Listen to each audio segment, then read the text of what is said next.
When you look at the state's analysis of where our CO2 emissions come from, almost half of it from transportation, the fact that we drive cars all the time for everything. Created by our housing pattern, suburbia directly generates this traffic.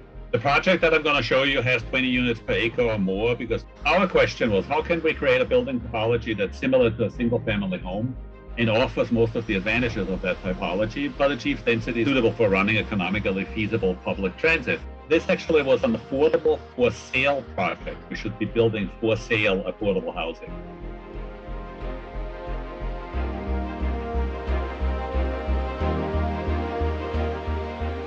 My name is Gerhard Mayer. I'm an architect. I'm the principal of a company called GGLO in Los Angeles. We are a firm that's headquartered in Seattle, and I lead the Los Angeles office.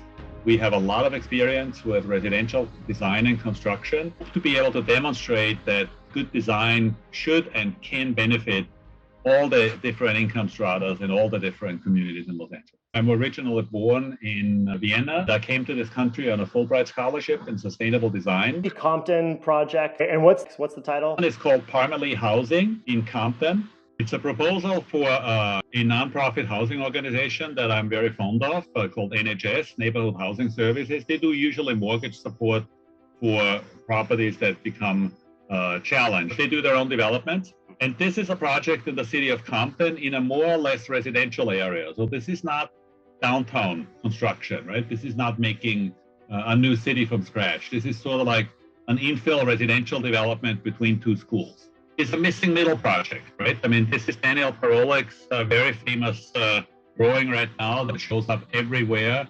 And this is a major issue in our society, that we do not build that stuff that's here in color. We only build like the left and the right. Other countries do all the bandwidth of all those housing types. We just haven't, right?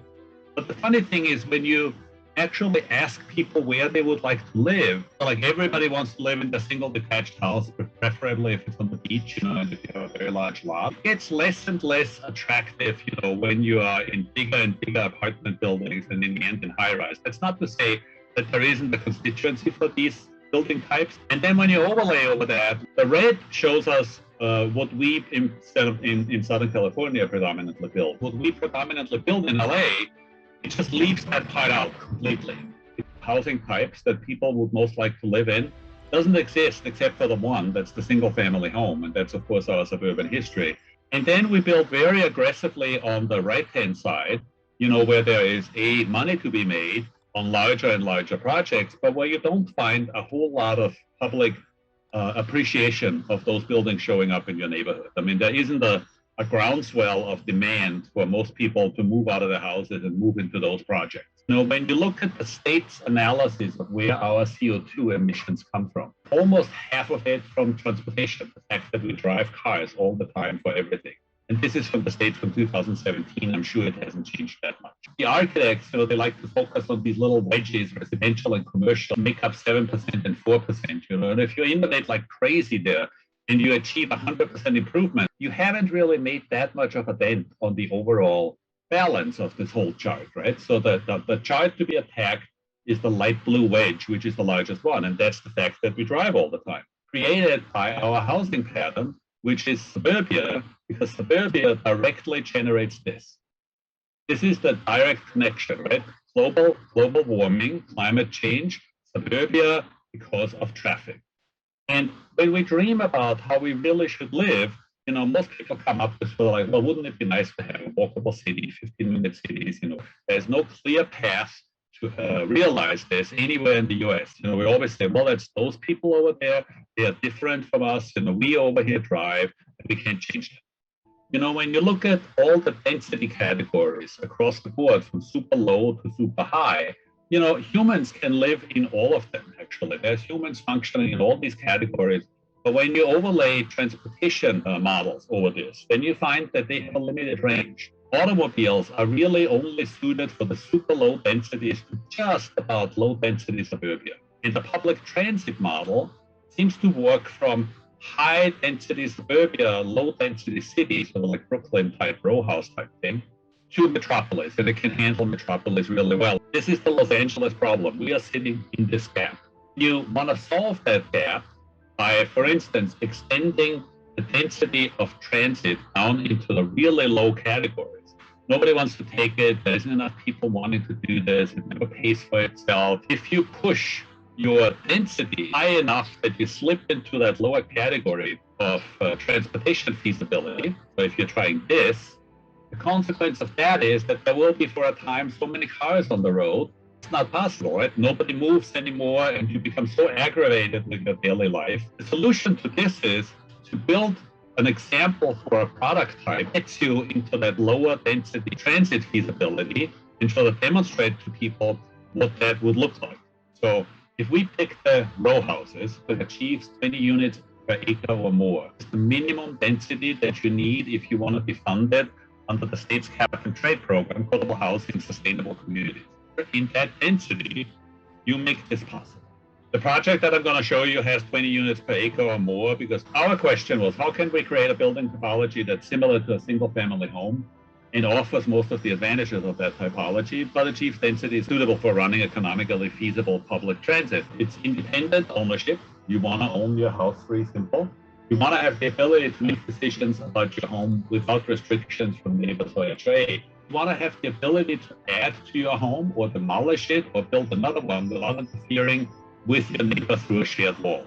You want to have a yard, in my mind. We're living in the best natural spot on earth. The solution, of course, that we are embracing here is row houses. Row houses are everywhere in the world. They're sort of like the workhorse of the transit-enabled city. I mean, this is Brooklyn, and then it's Melbourne, and then it's Singapore and Germany, and England, and one is in San Francisco, and one is in Belgium. But we don't have it. It doesn't exist here for us, right?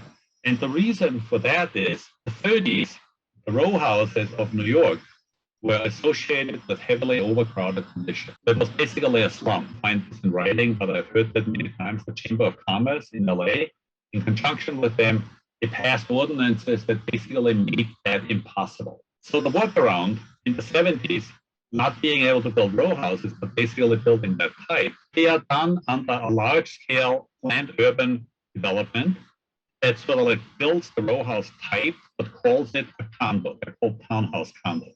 They're much appreciated, but we haven't made more of them for quite a while. So the city of LA has adopted the small lot subdivision ordinance, which sort of like creates a little bit more independence, and it creates a fee simple condition. But what they have eliminated is the open space. You know, there's another example that I wanted to show you, and this is the walk streets in Venice, of the Venice walk streets. The views that you get in there when you walk around there, they are pedestrian and bike only. This is something that should inspire us for what we could do. So a lot in Compton is on Parmelee, so tripling the density. 78 units, it's slightly under 4 acres. This actually was an affordable for sale project. We should be building for sale affordable housing. So it meets the 20 unit per acre category. Every house has a 2-car garage. Did it by the owner because they felt that they couldn't sell it. You don't give people a car without giving them also the transit, then they wouldn't like move in there, wouldn't buy. The owner also wanted to have a community garden. On one side of the house, you get environments like this, right? Where everybody here has sort of like a garden. There's a whole paseo network of walk streets weaving through this thing. Yards are between 15 and 20, and then there is a 5-foot footpath in between, so I'd say 50. It's about 50 face to face. You can see people grilling there, you know, talking to each other and having some community events, and it works. So it's basically like the model of the Venice walk streets. So this site, it's for a location anywhere in Los Angeles that's not in maybe a tier 1 transit-oriented community zone, where this kind of fits into the majority of parcels where it sort of meets the realistic expectation that people are going to still be driving a car and you still achieve those goals that you set out. Right. And also the houses will all look different in the end. We wanted this to look like a real neighborhood that people have ownership in, not a condo development where everything needs to look the same. Have a big garage at the bottom, and on top of that, there is a single room, a half bath. So this is sort of like a front room. Then you have a living room on top, and then you have bedrooms on top of that. A couple of different types, you know, with different materials. People could choose different looks. They could choose different typologies. You know. How big is a typical plan? About 2,000 square feet. The lot is 21 feet by 75 feet. So about 1,500 square feet of land area between a 6 to 10 inch gap between those houses. And that has to do with earthquake standards. When they both shake and move, they don't want to shake so much that they touch. That's the reason for the wider gap. And the 21 feet has to do with you have to have those two walls, and you have to have the size of a two-car garage where cars park side to side, and a moment frame. How many different floor plans are there? So 12 to 15. And mixing that up, I think, would give you a very lively appearance than it is. How are you achieving economies of scale with all of these different floor plans and finishes? The types pre-designed and panelized. So if this is a framer, they just bring it to the site and erect it like an erector set. But the finished materials are fairly limited. At budget, just the cost? They would sell sort of like in the $300,000 to $400,000 range. These homes probably would need to be built for about $250 each. It's a very efficient, compact solution, I think, that would really do well. Wouldn't just appeal to people in Compton. You could fit this in quite a few districts if you can go all the way down to RD 1.5. I think so. The way we did this is we helped the city with change the zoning framework to allow this project. It's called spot zoning. What's the next step on this site? The step is in the city's hand. If the city comes through, they have a sponsorship in this financial deal with affordable housing, sustainable communities deal. They need to come through with their commitment and follow through with the owner. Then I think this will happen fairly quickly. Yeah, it'd be great to set sort of a template. There's a lot of these attributes that various community advocates really want. A more walkable neighborhood and democratizing homeownership and individual expression with your home. Yeah, it's great. Gerhard, thank you so much for your time. Thank you. Bye-bye.